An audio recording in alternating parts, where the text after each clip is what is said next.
55 ವರ್ಷದ ಒಡನಾಟ 72ನೇ ಇಸ್ವಿಯಿಂದ ಹಿಡಿದು ಜನತಾ ಪರಿವಾರ ಅಲ್ಲ, ಬಟ್ ದೇವೇಗೌಡರ ಕುಟುಂಬದ ಪರಿವಾರದ ಸದಸ್ಯನಾಗಿದ್ದು ನಾನು. ಆ ತಾಯಿ ಅನ್ನಪೂರ್ಣೇಶ್ವರಿ ಅವ್ರ MLA ಇರಲಿಲ್ಲ, MP ಇರಲಿಲ್ಲ, ಮುಖ್ಯಮಂತ್ರಿ ಇರಲಿಲ್ಲ. ಆದ್ರೆ ಅವ್ರ ಅಂತಿಮ ಯಾತ್ರೆ ಯಾವ ರೀತಿ ನಡೀತಾ ಇದೆ ಅನ್ನಕ್ಕಂಥದ್ದನ್ನ ನೀವು ನೋಡ್ತಾ ಇದ್ದೀರಿ. ಇದಕ್ಕೆ ಕಾರಣ ಏನು? ಕಾರಣ ಆ ತಾಯಿಯಲ್ಲಿದ್ದಂತ ಸ್ವಭಾವ. ಯಾರೇ ಮನೆ ಹೋಗ್ಲಿ ಊಟ ಮಾಡ್ಲಾರ್ದ ಕಲಿಸ್ತಿರ್ಲಿಲ್ಲ. ಹೊಳನರಸೀಪುರದಿಂದ ಹಿಡಿದು ಬಸವನಗುಡಿ ಮನೆಯಿಂದ ಹಿಡಿದು ಮುಖ್ಯಮಂತ್ರಿ ಮನೆಯಿಂದ ಹಿಡಿದು ಪ್ರಧಾನಮಂತ್ರಿ ಮನೆವರೆಗೂ ಕೂಡ ಆ ತಾಯಿಯ ಸಾರಥ್ಯ ಇತ್ತು ದೇವೇಗೌಡರ ಜೊತೆ. ಪದೇ ಪದೇ, ಯಾಕಂದ್ರೆ ನಿಮಗೆ ಗೊತ್ತಿದೆ, ದೇವೇಗೌಡರ ಜೊತೆಯಲ್ಲಿ ಪ್ರಧಾನಮಂತ್ರಿ ಆಗಿದ್ದಾಗ ಕನಿಷ್ಠ 18 ಗಂಟೆ ಅವ್ರ ಜೊತೆಲಿ ಇರ್ತಿದ್ದೆ ನಾನು. ನನಗೆ ಅಮ್ಮ ಅವ್ರು ಫೋನ್ ಮಾಡೋರು, ಏನಾದ್ರು ತಿಂದ್ರ ಗೌಡ್ರು, ಏನಾದ್ರು ಕುಡಿದ್ರ, ಏನಾದ್ರು ಕುಡಿಸಿ, ಏನಾದ್ರು ತಿನ್ಸಿ, ಸ್ವಲ್ಪ ಬಲಿಕು ಅಂತ ಹೇಳಿ ಗಂಡನ ಬಗ್ಗೆ ಇಷ್ಟು ಚಿಂತೆ ಮಾಡ್ತಿದ್ದಂತ ಒಂದು ಧರ್ಮಪತ್ನಿ. ಪದೇ ಪದೇ ಹೇಳೋರು ಅವ್ರು, ನಾನು ಯಾವತ್ತೋದ್ರು ಮುತ್ತೈದೆಯಾಗಿ ಹೋಗ್ಬೇಕು ಅಂತ. ದೇವರು ಅವರ ಆಸೆ ಇವತ್ತು ಅದನ್ನೇ ಆಯ್ತು. ನನಗಿರ್ತಕ್ಕಂಥ ಚಿಂತೆ ದೇವೇಗೌಡರ ಆರೋಗ್ಯ.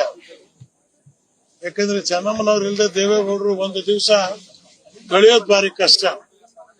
ಅಂಥದ್ರಲ್ಲಿ ದೇವರು ದೇವೇಗೌಡರಿಗೆ ಆರೋಗ್ಯ ನೀಡ್ಲಿ. ಮತ್ತು ಏನ್ ಕುಮಾರಸ್ವಾಮಿ ಅವರು, ರೇವಣ್ಣ ಅವರು, ಅವರೆಲ್ಲ ಬೆಳವಣಿಗೆಗೆ ಚೆನ್ನಮ್ಮನವರ ಮಾರ್ಗದರ್ಶನ, ಚೆನ್ನಮ್ಮನವರ ಪ್ರೀತಿ, ಅವ್ರ ದೇವರು ಪೂಜೆ. 18 ಗಂಟೆ ಪೂಜೆ ಮಾಡುವ ಅಮ್ಮ, ಉಪವಾಸ. ಯಾವ ಊರಿಗೆ ಹೋದ್ರು ದೇವಸ್ಥಾನ, ಡೆಲ್ಲಿ ಹೋದ್ರೆ ಅಲ್ಲಿ ದೇವಸ್ಥಾನ, ಬೆಂಗಳೂರಿನಾಗಿದ್ದಾಗ ದೇವಸ್ಥಾನ. ಇವತ್ತು ಆ ಮಾತಾಯಿನ ನಾವು ಕಳ್ಕೊಂಡಿದ್ದೀವಿ. ನಮಗೆ ಯಾವತ್ತು ನಾನು ತಮಾಷೆ ಹೇಳ್ತಿದ್ದೆ, ಅಮ್ಮ ನಿಮ್ಗೂ ಒಂದ್ಸಲ ಯಾವ್ದಾದ್ರು ಎಲೆಕ್ಷನ್ ನಿಲ್ಲಿಸ್ಬೇಕು ನಾನು. ಬಿಡ್ತೋನ್ನಿ, ಏನ್ ನೀವು ತಮಾಷೆ ಮಾಡ್ತಾ ಇದ್ದೀರಿ ಅಂತ.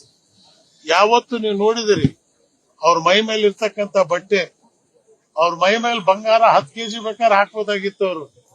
ಅಂತ ಪವರ್ಫುಲ್ ಮಗ. ಗಂಡಿದ್ರು ಕೂಡ ಸ್ವಾಸ್ತಿಕವಾದಂತ ಆಹಾರ, ಸರಳವಾದಂತ ಜೀವನ. ಅದರಲ್ಲೇ ಆ ಅಮ್ಮ 85 ವಯಸ್ಸು ಇವತ್ತು ಸಾಯಿಸ್ಕೊಂಡು ಬಂದಿದೆ. ಅವರ ಅಂತಿಮ ಯಾತ್ರೆ ಇವತ್ತು ಬೆಂಗಳೂರಿಂದ ನಾಳೆ ಹೊಳೆನರಸೀಪುರಕ್ಕೆ ಹೋಗ್ತಾ ಇದ್ದಾರೆ. ಭಗವಂತ ಅವರ ಆತ್ಮಕ್ಕೆ ಶಾಂತಿ ಕೊಡ್ಲಿ, ಇದೇ ನನ್ನ ಭಗವಂತನಲ್ಲಿ ಪ್ರಾರ್ಥನೆ. ಸಬ್ಸ್ಕ್ರೈಬ್ ಬಟನ್ ಮೇಲೆ ಕ್ಲಿಕ್ ಮಾಡಿ ಹಾಗೂ ನಮ್ಮ ಹೊಸ ವಿಡಿಯೋಸ್ ಅಪ್ಲೋಡ್ಗೋಸ್ಕರ ಪಕ್ಕದಲ್ಲಿ ಕಾಣುವ ಬೆಲ್ ಬಟನ್ ನಮ್ಮೆಲ್ಲ ವಿಡಿಯೋಗಳನ್ನ ಲೈಕ್ ಮಾಡಿ, ಶೇರ್ ಮಾಡಿ ಹಾಗೂ ಕಮೆಂಟ್ ಮಾಡಿ.